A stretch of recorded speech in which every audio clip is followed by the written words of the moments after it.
नमस्कार, बहुत स्वागत है आप सभी का। आप देख रहे हैं कहानी कुर्सी की। मैं हूं सौरभ शर्मा आपके साथ। और 2024 लोकसभा चुनाव की कहानी को लेकर के सबसे बड़ा ट्विस्ट आज इस खबर में आया है मायावती के जन्मदिन पर उनकी प्रेस कॉन्फ्रेंस से। और अपने जन्मदिन पर क्या मायावती ने रिटर्न गिफ्ट दिया और किसको दिया, कौन सी पार्टी को दिया, आज सबसे पहले हम इसी की चर्चा करेंगे। मायावती ने आज एक प्रेस कॉन्फ्रेंस करके ऐलान कर दिया कि 2024 के चुनाव में वो किसी के साथ गठबंधन नहीं करने जा रही है, उनकी पार्टी अकेले चुनाव लड़ेगी। और इसकी उन्होंने वजह भी बताई। कहा गठबंधन करने से हमको नुकसान होता है, वोट ट्रांसफर नहीं होता, हमारा वोट शेयर कम हो जाता है। आप सब जानते हैं, लगातार हम भी इस प्रोग्राम में कई दिनों से बात कर रहे थे कि कांग्रेस पार्टी की एक कोशिश थी लगातार कि मायावती के साथ कोई समझौता हो जाए या मायावती को इस इंडिया अलायंस के अंदर ले आया जा सके। लेकिन मायावती ने कांग्रेस पार्टी की उम्मीदों पर पानी फेर दिया। अखिलेश यादव इस बात को लेकर पहले से ही नाराज थे या अनमने थे, आज वो जाहिर तौर पर बहुत खुश होंगे। मायावती ने बिल्कुल स्पष्ट कर दिया कि इस चुनाव में वो किसी के साथ नहीं जा रही हैं और ये भारतीय जनता पार्टी के लिए बड़ी अच्छी खबर होगी। आज मायावती ने जिन शब्दों के साथ नवाजा अखिलेश यादव को, वो भी आपको बताएगा कि उनके मन में आखिर इस गठबंधन के लिए और खास तौर पर समाजवादी पार्टी के लिए क्या भावना है। उन्होंने कहा कि सपा प्रमुख गिरगिट की तरह हमारे लिए रंग बदलते हैं। क्या मायावती ने 2024 की सबसे बड़ी खबर आज सुना दी है और 2024 के नतीजे को लेकर के भी आज उन्होंने हेडलाइन बना दी है। इसी पर हम सबसे पहले बात करेंगे। हमारे साथ कहानी कुर्सी के मेहमान जुड़े हुए हैं, हर्षवर्धन त्रिपाठी जी, राहुल महाजन जी, समीर जयगांवकर साहब, बहुत स्वागत है आप तीनों का। मायावती ने 2024 की सबसे बड़ी खबर क्या बना दी, हर्षवर्धन जी? नहीं, अगर ये स्थायी खबर है तो निश्चित तौर पर, क्योंकि मायावती अगर अकेले चुनाव लड़ने जा रही हैं तो उत्तर प्रदेश तो विपक्ष के लिए पूरी तरह से संभावना शून्य हो जाएगा। देश के कई राज्यों में विपक्षी गठजोड़ के लिए मुश्किल होगी। उसमें महाराष्ट्र शामिल है, उसमें पंजाब शामिल है, उसमें राजस्थान शामिल है और कुछ हद तक छिटपुट दूसरे राज्यों में भी वहां उतना प्रभाव नहीं दिखेगा, लेकिन छिटपुट वहां भी वो शामिल हो जाएगा कि विपक्ष के लिए संभावनाएं क्षीण होंगी। अब सवाल यह है कि आज तो कई तरह की लखनऊ के गलियारे में कई तरह की चर्चा थी कि कहीं ऐसा ना हो अखिलेश जी सुबह सुबह उठें, डिंपल जी को कहें कि चलो तैयार हो जाओ, चलो बुआ जी से प्रणाम करते हैं और थोड़ा उनको जन्मदिन की शुभकामना दे आते हैं। अच्छा, मकर संक्रांति भी एक खिचड़ी का अवसर था तो बढ़िया तिलकुट वगैरह लेके जाते तो शायद कुछ बनती बात। अब उन्होंने सोशल मीडिया पर तो जन्मदिन की शुभकामना दी, लेकिन मायावती जी ने जिस तरह की प्रतिक्रिया दे दी, इसका सीधा सा मतलब हुआ अभी थोड़ी देर में या थोड़ा थम के या हो सकता आ ही गई हो, वो प्रतिक्रिया आ जाएगी। इसका मतलब ये हुआ कि ये दोनों खेमे तय हो गए। और जब ये नेता बोलते हैं ना, देखिए भारतीय जनता पार्टी कांग्रेस के नेता बोलते हैं तो उनके वर्कर रिएक्ट थोड़ा मतलब जिसको कहते हैं सलीके से करते हैं। जब मायावती जी बोलती हैं, अखिलेश यादव बोलते हैं, तो इनका वर्कर जो है ना वो अगर समझाने के लिए कहें तो शिवसेना स्टाइल में रिएक्ट करता है।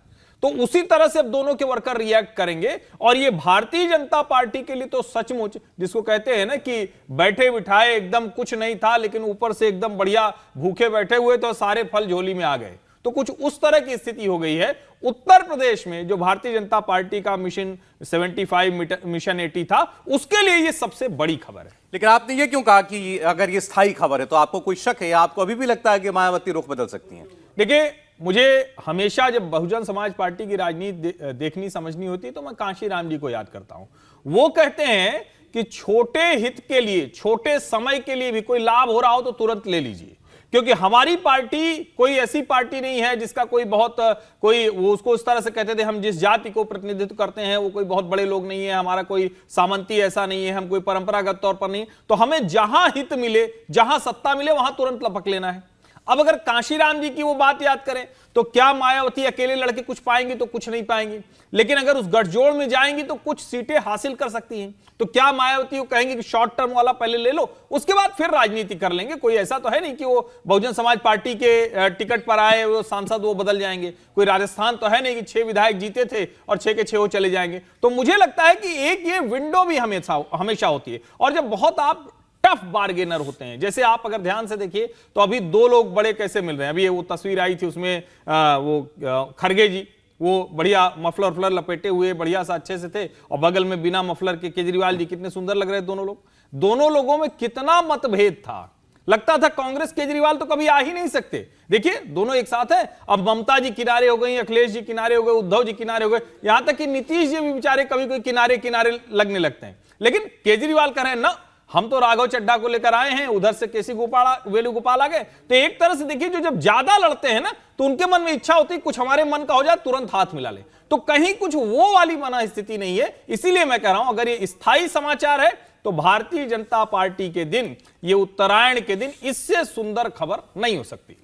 समीर जी, मायावती ने हालांकि बड़ा स्पष्ट किया उन्होंने कि हम ये फैसला क्यों कर रहे हैं, इसके पीछे हमारा अनुभव है। वो ये बताता है कि हमको कभी फायदा नहीं हुआ गठबंधन की राजनीति करके, ऐसे समझौतों से हमें कभी वोट नहीं मिलता दूसरी पार्टी का। उन्होंने समाजवादी पार्टी का भी जिक्र किया और उन्होंने खैर अखिलेश यादव के लिए बहुत से और शब्द भी कहे, गिरगिट भी कहा उनको, जिस तरीके से वो हमको लेकर के अपने बयान देते रहे हैं। लेकिन आपको लगता है कि शायद ये 2024 के लिहाज से यूपी सबसे बड़ा राज्य और वहां की सबसे बड़ी खबर है? निश्चित रूप से पिछले कुछ समय से चल ही रहा था कि मायावती को इंडिया गठबंधन में शामिल किया जाएगा। कांग्रेस चाह रही थी कि मायावती इंडिया गठबंधन का हिस्सा बने।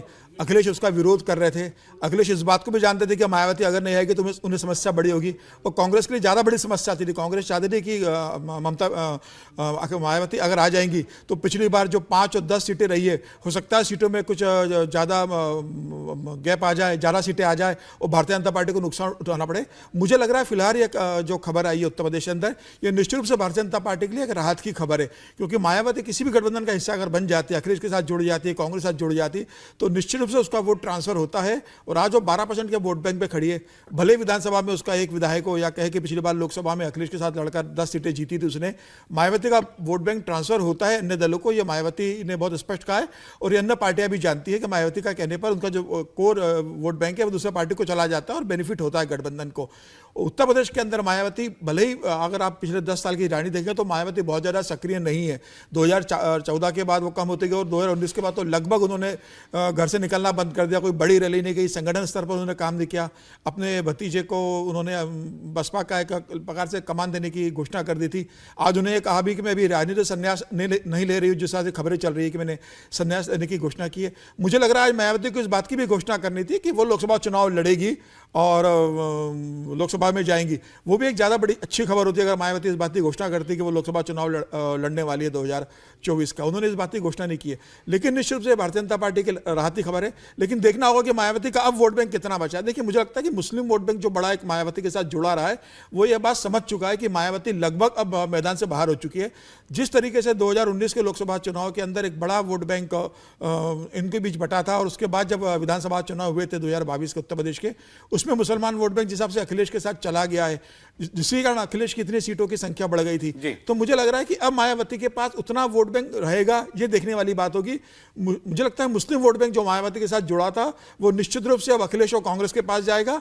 मायावती का जो कोर वोट बैंक है जाटव, मुझे लग रहा है वही सिर्फ मायावती के साथ रहेगा और उससे बहुत ज़्यादा फर्क पड़ेगा नहीं। फिर भी भारतीय जनता पार्टी के लिए एक राहत की खबर है अगर मायावती लड़ने का फैसला करती है तो। आपने जिस मुस्लिम वोट बैंक की बात की, आज बड़ा संभल करके बैलेंसिंग एक्ट भी मायावती जी करती हुई दिखाई दी है। उन्होंने राम मंदिर की बात भी की, तो साथ साथ बाबरी मस्जिद का नाम भी लिया। एक बार सुनते हैं मायावती की प्रेस कॉन्फ्रेंस आज किस धरने पर चल रही थी, उसके बाद राहुल जी में आता हूं। हमारी पार्टी लोकसभा 22 जनवरी को राम मंदिर को लेकर जो भी कार्यक्रम होने के लिए जा रहा है, उसका हमारी पार्टी को कोई भी ऐतराज नहीं है, उसका हम स्वागत करते हैं। और आगे चलकर जब बाबरी मस्जिद को भी लेकर ऐसा कोई प्रोग्राम होता है तो फिर उसको भी लेकर हमारी पार्टी को कोई भी ऐतराज नहीं होगा, उसका भी हम स्वागत करेंगे।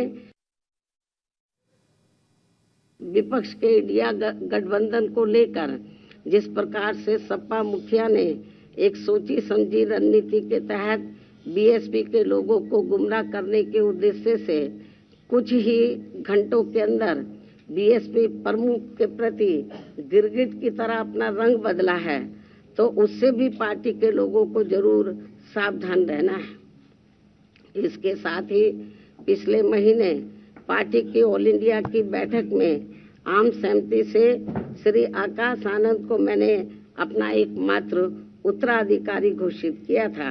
तो उसके बाद से बीच में अब मीडिया में ये भी फर्जी व गलत खबरें प्रचारित की जा रही हैं कि ऐसा लगता है कि अब बीएसपी प्रमुख जल्दी ही राजनीति से संन्यास लेने वाली है, जिसमें रत्ती भर भी सच्चाई नहीं है।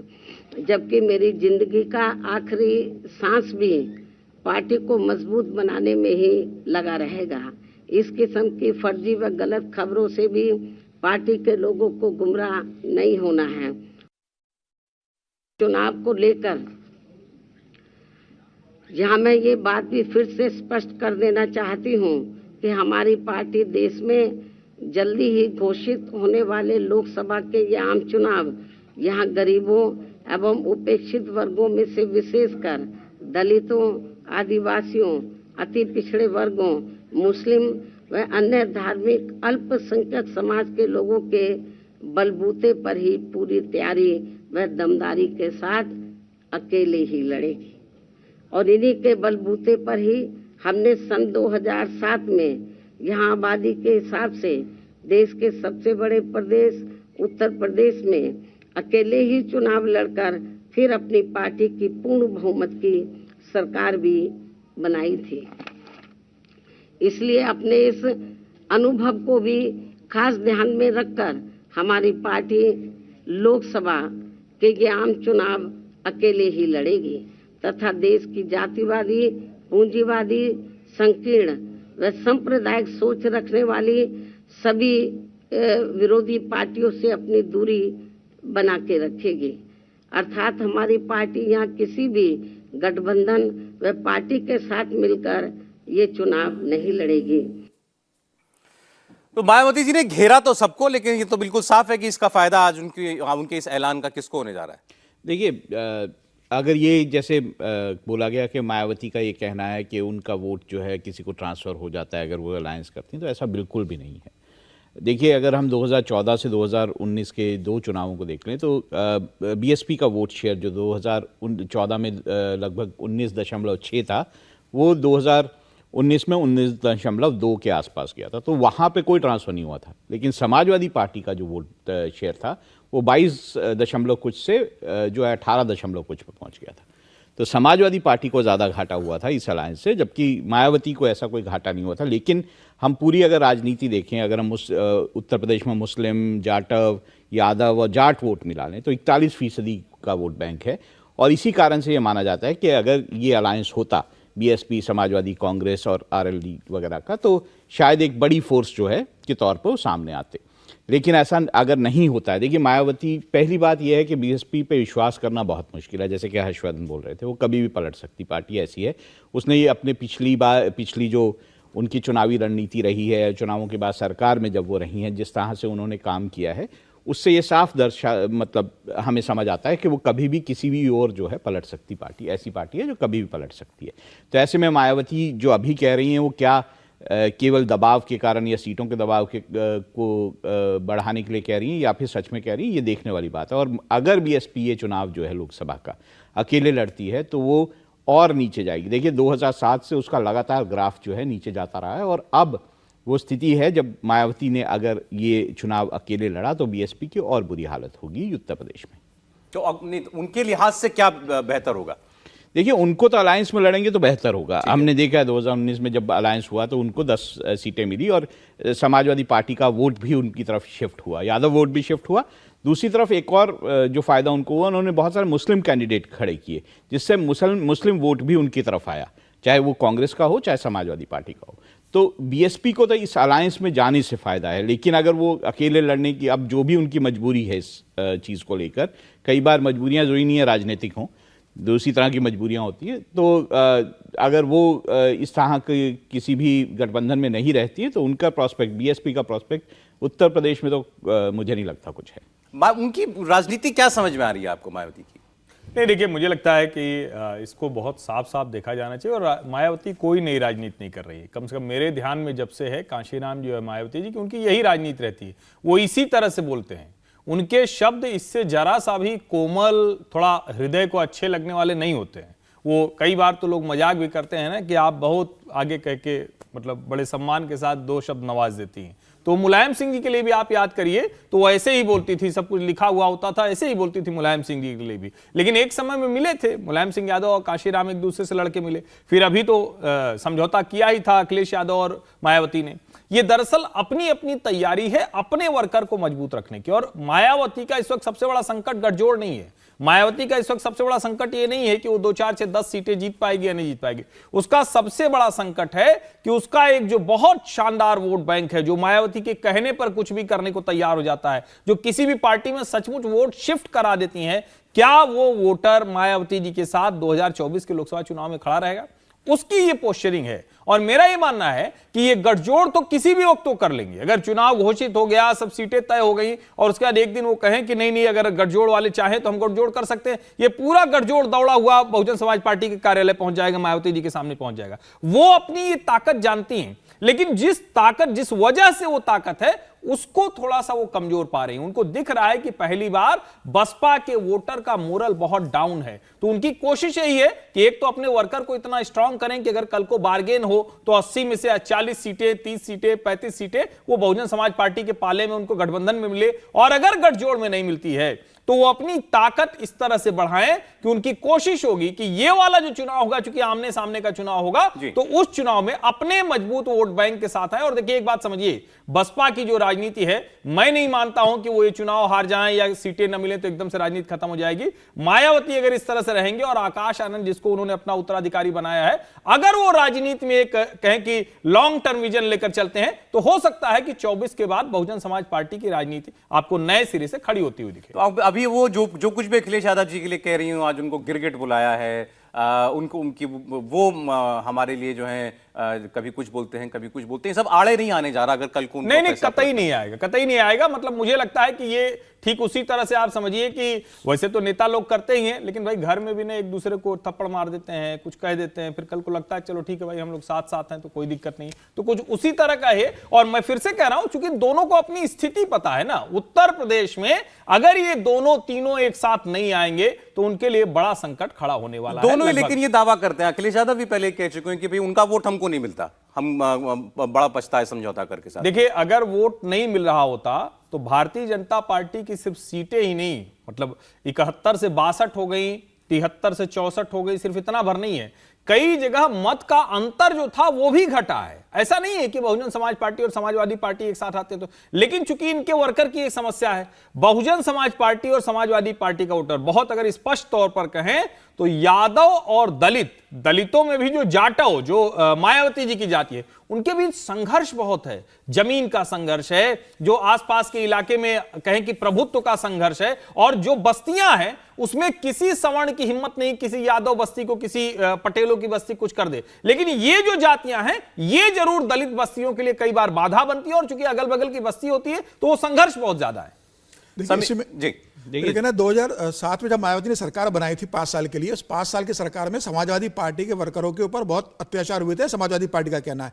और जब अखिलेश यादव ने 2012 में सरकार बनाई थी तो मायावती का कहना है कि हम पे बहुत ज़्यादा अत्याचार दलितों पे यादव लोगों ने किया था, समाजवादी पार्टी ने बहुत अत्याचार करवाया था। इसलिए तो 2019 में जब गठबंधन हुआ था तो आप देखिए कि मैनपुरी में जब मुलायम सिंह यादव लोकसभा चुनाव लड़ रहे थे तो मायावती प्रचार अभियान करने उनके साथ मंच साझा करने गई थी। तो ये कहा गया था कि मुलायम सिंह को तो जरूरत नहीं है मैनपुरी में, मायावती को तो वैसे ही जीत जाएंगे। तब यह कहा गया था कि नहीं, कि दोनों वर्करों के बीच में इतनी ज्यादा कटुता है, उसको दूर करने के लिए बताना जरूरी है कि मुलायम मायावती दोनों गेस्ट आउट कांड के बाद पहली बार स्टेज पर आए थे कि अब उनके बीच में कम से कम एक चुनाव लड़ने की सामंजस्य है। तो अगर ऊपर स्तर पर दोनों नेता मुलायम और मायावती मिल रहे हैं तो जमीनी स्तर पर भी कार्यकर्ता मिले और आपस में वोट दें, अपनी लड़ाई को उस समय के लिए भूले। उस समय बहुत मुश्किल हो गया था मुलायम मायावती के लिए कि अपने वर्कर को एक दूसरे के लिए वोट करवाने के लिए कहने के लिए। हालांकि उसमें से कई जगह वोट पड़े, कई जगह वोट बड़ा vote bank Bharatiya Janata party की तरफ भी शिफ्ट हो गया। तो निश्चित रूप से दोनों दलों के अंदर एक बहुत बड़ी कटुता रही है। और ऐसे में अभी चुनाव के पहले मायावती निश्चित रूप से अगर गठबंधन की तरफ से मौका मिलता है तो वो गठबंधन में जाएगी, क्योंकि बहुजन समाज पार्टी के जो 10 सांसद, इसमें से एक सांसद को उन्होंने पार्टी से निकाल दिया है, अभी 9 सांसद है। इन 9 सांसदों के सामने भी सबसे बड़ी चुनौती होगी कि बिना समाजवादी पार्टी के, बिना कांग्रेस के, बिना गठबंधन रहे अकेले वो लोकसभा चुनाव कैसे जीतेंगे। तो मुझे लग रहा है इन सांसदों का दबाव भी मायावती पर रहेगा कि अगर लोकसभा में हमें अपनी सीटें बचाना है तो आप गठबंधन में शामिल हो। मुझे लगता है कि सांसदों का दबाव मायावती पर कितना काम करता है। हो सकता है अंतिम समय में कोई गठबंधन हो और सीटों का बंटवारा हो, लेकिन ये तय है कि इस बार अखिलेश यादव मायावती को जो 2019 में सीटें दी थी कि अपने से एक ज्यादा सीट दे दी थी, अब यह संभव नहीं होगा। अखिलेश यादव किसी भी स्थिति में 2019 के टर्म्स एंड कंडीशन पर मायावती के साथ गठबंधन नहीं करेंगे।